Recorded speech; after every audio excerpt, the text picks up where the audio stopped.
Kasatka o'z trenerini suvga cho'ktirib o'lgani haqida eshitgan bo'lishingiz aniq. Men ham ko'rganman. Shu voqeadan keyin bu joy yopilgan va kasatka ozodlikka quvib yuborilgan deb bilardim.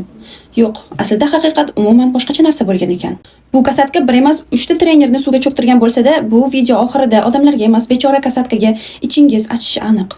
Bu voqea shu qadar mashhur bo'lib ketganki, hatto bu haqida hujjatli film ham suratga olingan. Kimga qiziq bo'lsa, filmning nomi Blackfish. Bu telekom erkak kasatka. Uni atigi 2 yoshda Islandiyada tutib olishgan va bularning barchasi faqat bir maqsad uchun edi. U Kanadadagi Sealand nomli avtoparkda tomosha ko'rsatishi kerak edi. Bu parkda u yana 2 boshqa kasatkalar bilan birga saqlangan. Ular telekomdan ancha katta edi. Telekom bir kunda 8 martagacha chiqish qilardi.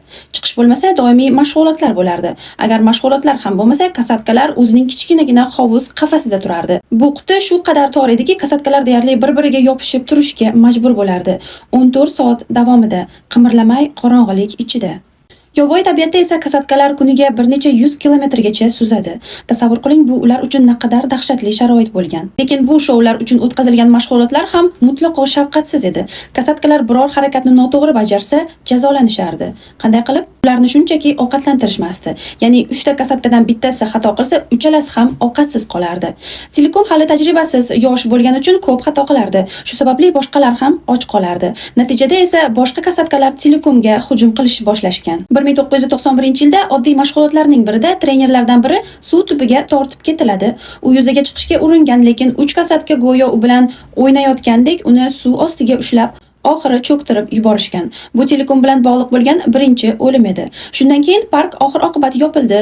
Bu yerda telekomni ozod qilishgan bo'lishganida yaxshi bo'lardi, lekin yo'q. Uni boshqa parkka, AQShning Orlando shahridagi Sea World deb nomlangan parkka olib o'tishadi. U yerda ham albatta u yana suv ichidagi mashg'ulotlar va chiqishlarda qatnashishni davom ettiradi. Kanadadagi voqea haqida esa u yerdagi xodimlarning hech qaysi ogohlantirilmagan edi.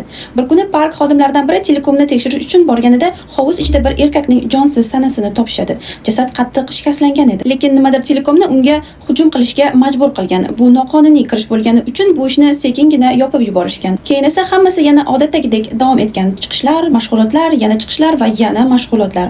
To o'sha kun kelgunicha.